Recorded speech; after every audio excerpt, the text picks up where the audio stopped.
Ayun po, siguro po, isa po sa banding po namin kumain. Ayan. Ayun, tapos pagka wala po kaming ginagawa, nagkikwentuhan, nagkukulitan. Kasi isa rin po sa mga bagay na kailangan namin na mag-bond para maging solid po yung band namin. Anong mga similarities ninyo? May na-discover na ba kayong pagkakapareho nyo? Meron po. Pagkakaiba? Siguro, pare-parehas po kami makukulit. Okay, siguro we'll hear from Joao. Ano similarities mo with the other band members? For example, pareho ba kayo makulit ni Neil? Or kanino kami kapareho? I guess me and Russell naman kasi mga Englishero kami. Oh, pareho tayong tatlo. English Ganun tayo, kaya naman. So, Kaya. yun, and then, Does it, I don't know. parang bang mas kayo ang banded kasi pareho kayo speak English well? Hindi Or naman, hindi naman? Porque nag-English naman kami, it doesn't mean we're the closest to each other. Ah. Close with everyone naman. Okay. Since the beginning naman, we all bonded properly together and there was already like a click. So that's the good thing about us. Okay. Tristan, kanino kami similarity sa ugali? Tama, Miss Tessa, no? Yes. Sa kanila po lahat po kasi sila makukulit. Pero ako lang po yung pinakamakulit sa kanila. Seryoso? Yun po. Yung laki mong yan, ikaw ba makulit? Yun po. Pangalawa po siya sa amin. Second. Yes po. Okay, Russell, what is common with the other boys? Sa'yo, ugali or ano? I'd say we all take a long time to get ready in the morning. I'd say that's something that. Oh, everyone does. Wow. Yeah, it really is a good factor. I think we all. Kulit. I think at the beginning of the show when we all first met, we all had our walls up a bit, but then over time we all realized we're all kind of funny guys. So funny. Neil, Makulit din po. Yun, yung feel ko kay Ford siguro. may similarity. Yes po. Saan?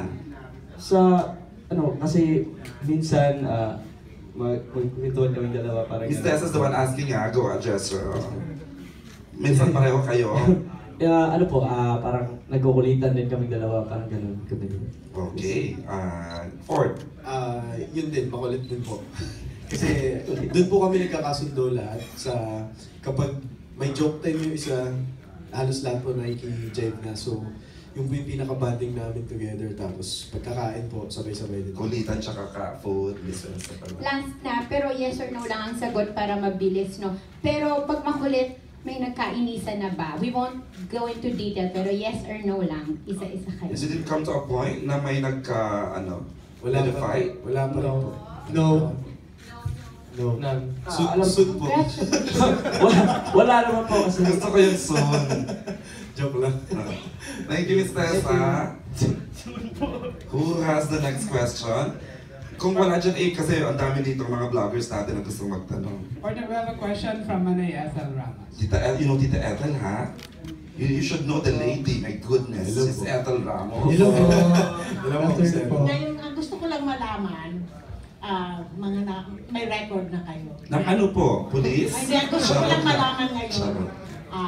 individually, ano ang mga bago sa inyo? Nagastos niyo na ba yung tiga 1 million? Ay, alam naman ni Ethel ang mapanalo na. Okay. Kasama dito si Aga mo. Oo nga pala, alam. She is the manager of Kuya Aga. Okay. Anong nabago from the time na nag-boy band now that you are of an official team? And what did you do with the 1 million na premium? Para sa akin naman po, I guess I helped out with my family financially and I get to experience a lot of new things, especially in the Philippines.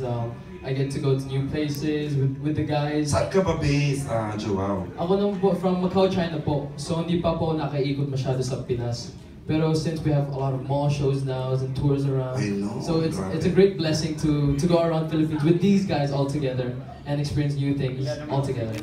Okay. What did you do with the 1 million daw? Yun nga, I helped out with my family financially and hopefully, maybe in the future I can buy my own house or And something. you're earning din sa mga mall shows? Apo. Okay. Tristan. Ayun po, sobrang marami pong nabago sa buhay ko. Unang-una po, natutulungan ko yung family ko, lalo po yung kapatid ko na tinutulungan ko po siya mag-aral ng college. Yun po ang plan yung po namin sa napanunong ko po. Ngayon po kasi inaantay po namin na makabili po ng lupa para pumatayon po ng bahay namin. Saan? Unti-unti. Sa Rockwell ba? O saan ba Hindi naman po. Sorry lang. Sa ano po, sa Bulacan pa rin po. Oh, Sa yun. po. Bulacan ka rin. Opo. Saan yung mother mo nung nagtatrabaho? Sa ngayon po, nagtatrabaho po si ma'am. Parang kinakausap niyo po yung tito ko na boss niya po, na kung para baka last month na lang po ng work niya, uuwi na po siya sa Bulacan. Ang Hindi ganda naman ng po mga yung stories plano. nila, Tita Ethel. Kaya nai-endear tayo sa kanila because the stories. Eh. Okay, Russell. Para sa akin po, marami. I think out of all the guys, I have a lot of things to work on. Kasi I'm definitely coming from the farthest place. I'm from the States, so it's a little bit different for me to come to a different country and adapt to a new language, adapt to a new culture. I also have to develop different skill sets such as dancing, things I've never quite done before, and being really efficient at learning new moves and learning new numbers as quickly as possible. So that's something that's been taking adjustment for me. You're based in California, right? Chicago. Chicago, malala yung accent mo ah. Next, actually. Okay, what did you do with the 1 million? I haven't really spent much of it. Wow, yaman! Naibigay na sa inyo, no? 1 month ago pa, di ba? Before Christmas, you have it, i-added na. Oh, yes, Papa. Okay. So, medyo inaalam mo pa how to spend it. I'm just not spending it because I have a feeling the second I do, I'm gonna spend all of it. So.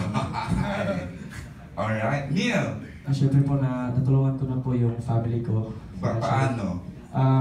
Yun, financially po. Tapos, Ang ganda ng kwento ng batang to. especially yung brother ko po, natulungan ko din po siya. Tapos, yun po, parang wala na po kami problema masyado sa financially. That's Tapos, good. po, gusto ko pong magtayo ng sariling bahay soon po.